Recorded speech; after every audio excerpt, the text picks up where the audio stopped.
Hello everyone, this is Afsana from আফসারিক। Welcome back to another new video.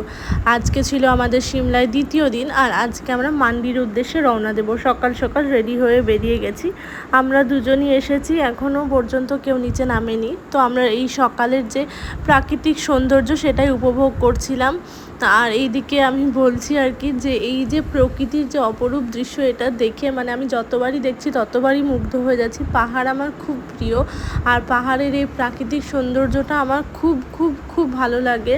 মানে পাহাড়ে আসলে না মনে হয় যে মনের যত কষ্ট রয়েছে, ব্যথা রয়েছে, সব কিছু ভুলে যায়। আর সমস্ত কিছু ভুলে গিয়ে মনে হয় কখনো ফোনটাকে সুইচ অফ করে রেখে দিই আর এই পাহাড়ের সৌন্দর্যটাকে উপভোগ করি। এত ভালো লাগছিল সকালের। আর সবথেকে পাহাড়ের সবথেকে যেটা আমার আকর্ষণ মনে হয় সেটা হলো সূর্যোদয় দেখা। সেই কারণে আমরা আরও তাড়াতাড়ি রেডি হয়ে চলে এসেছি নিচে। কেন কি সকালবেলার পাহাড়টা দেখতে কেমন, সারাদিন তো জার্নিতে থাকি, তো দেখতেই পাই, সকালেরটা খুব একটা দেখা হয়ে ওঠে না। তারপর এই দিক দিয়ে এখানকার একটা গভর্নমেন্ট বাস যাচ্ছিল, সেটাও দেখলাম। মানে ফার্স্ট টাইম আসার পথে, কালকেও কখনো দেখিনি। তারপর এই যে অম্বালিকা রেডি হয়ে চলে এসেছে। একে একে এইভাবেই সবাই আস্তে আস্তে নিচে নেমে আসবে। তারপর আমরা মান্ডির উদ্দেশ্যে রওনা দিব। আর ওই দিকে দেখতেই পাচ্ছ সূর্য উদয় হচ্ছে আস্তে আস্তে। আর ফাইনালি এবার আমাদের যাবার পালা, সবাই চলে এসেছে। আর এইদিকে অম্বালিকা ব্রেকফাস্ট নিয়ে নিয়েছে সবার জন্য। অ্যাকচুয়ালি সবাই নামতে অনেক লেট করেছিল, সেই জন্য আমরা ডিসিশন নিলাম কি আমরা গাড়িতে বসেই খেয়ে নেব, নাহলে আমাদের পৌঁছতে অনেক দেরি হয়ে যাবে। কেন কি অনেকগুলো সাইট সিন দেখে যাব, তো সেই ক্ষেত্রে দেরি হয়ে যাবে বলেই আমরা ভাবলাম কি গাড়িতেই খেয়ে নেব। সেই জন্য আমরা গাড়িতে ব্রেকফাস্ট নিয়ে চলে এসেছি। আর সবাই এখন কে কোথায় বসবে ওটা নিয়েই আর কি একটু চলছিল। তারপর এই প্রকৃতির অপরূপ দৃশ্য দেখতে দেখতে আমরা মান্ডির উদ্দেশ্যে রওনা দিয়ে ফেলেছি ফাইনালি।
বিভিন্ন ভিডিওতে দেখতাম যে পাহাড়ের মধ্যে দিয়ে টানেল, এক পাহাড় থেকে আর এক পাহাড়। তো এই টানেলটা খুব ছোট ছিল, বাট আমাদের জার্নির ফার্স্ট টানেল ছিল, যেটা খুব সুন্দরভাবে আমরা এনজয় করেছি। এই টানেলটাকে ছোট্টই ছিল, একদমই ছোট, বাট স্টিল খুব ভালো লেগেছিল।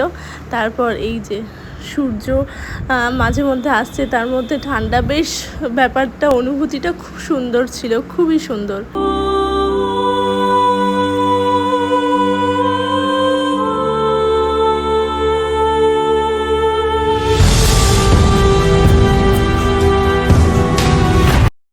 মান্ডি যাওয়ার পথে ফার্স্ট স্টপেজ পড়েছিল আমাদের কুফরি। কুফরিতে আমাদের দাঁড়ানোর কথা ছিল, যেমন কথা তেমন কাজ।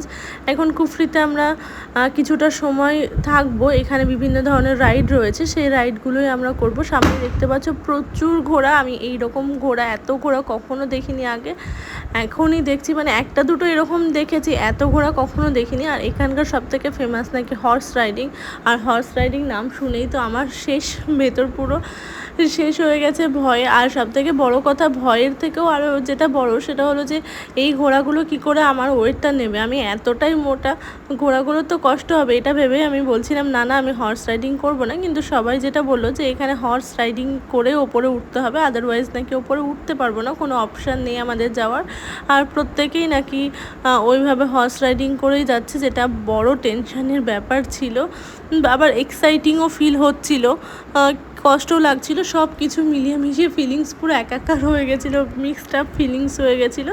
তারপর এখানে এসে আমরা ভাবলাম যে একটু কিছু ব্রেকফাস্ট করা যায়। ব্রেকফাস্টে আমাদেরকে ওখান থেকে স্যান্ডউইচ দিয়েছিল, বাট স্টিল যেহেতু ওপরে গিয়ে মানে আমরা করব, বিভিন্ন ধরনের রাইডস করব, তো ওই জন্য কিছু খাওয়া দাওয়া করে যাই।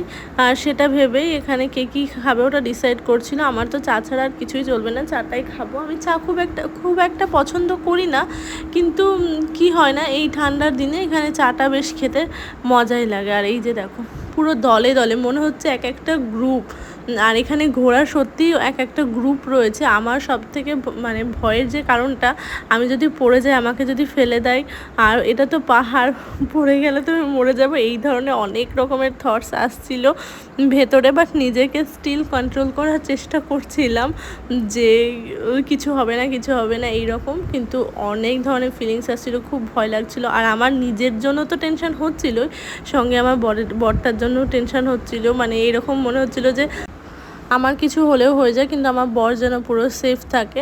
কোথাও গেলেই আমার এই একটা টেনশন সবসময় কাজ করে, যেন আমার বরটা সেফ থাকে, কেন কি তাকে জুড়েই আমার পুরোটা জীবন, তো তার সেফ থাকাটা খুব প্রয়োজন। আর এই যে দেখো এই পিচ্ছিটা, কিউট পিচ্ছিটা খুবই কিউট ছিল আর খুব সুইট ছিল, ওর কথাগুলো আমি খুব মিস করি সত্যি।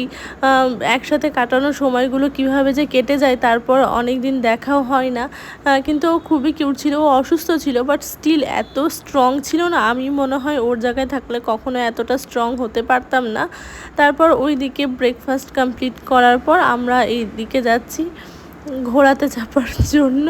ঘোড়ার গাড়িতে তো চেপেছি ছোটোতে, কিন্তু ঘোড়াতে চাপবো এটা কখনো ভাবিনি। ঘোড়াতে চাপার কথা শুনেই ভয় লাগছে, বাট স্টিল চাপতে হবেই, কিছু করার নেই, ওটাই নিজেকে বোঝাচ্ছি।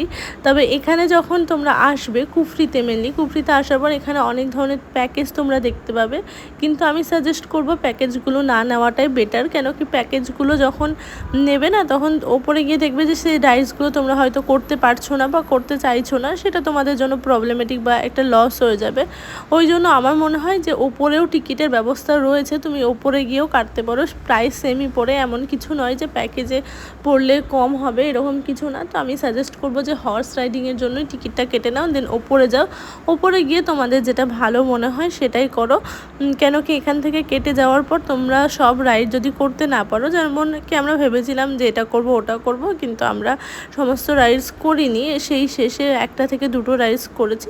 তো এইরকম যদি তোমাদের মনে হয় বা কোনো ডাউট থাকে, আমি বলবো যে প্যাকেজের মধ্যে না গিয়ে ওপরে গিয়েই তোমরা ডিসাইড করো কোনটা কী করবে। আর ওপরে টিকিট পাওয়া যায়, কেউ যদি বলে যে ওপরে টিকিট পাওয়া যায় না, সেটাও ভুল কথা, ওপরে কিন্তু টিকিট পাওয়া যায়, প্রত্যেকটা জিনিসের জন্য ওপরে টিকিট পাওয়া যায়। আর ওপরে গিয়ে যে টিকিটের প্রাইস এক্সট্রা বা কোনো কিছু বেশি পে করতে হয় এরকম কোনো ব্যাপার নয়, সেমই পে করতে হয়। এখানে আমার বর মনে হচ্ছে খুব এক্সাইটেড, কিন্তু আমি মোটেও এক্সাইটেড ছিলাম না, খুব ভয় করছিল। তবে আজকের ভিডিওটা এই পর্যন্ত, দেখা হবে পরের ভিডিওতে। আর পরের ভিডিও দেখতে কিন্তু একদম ভুলো না, দেখতে পাবে আমরা কী কী করি।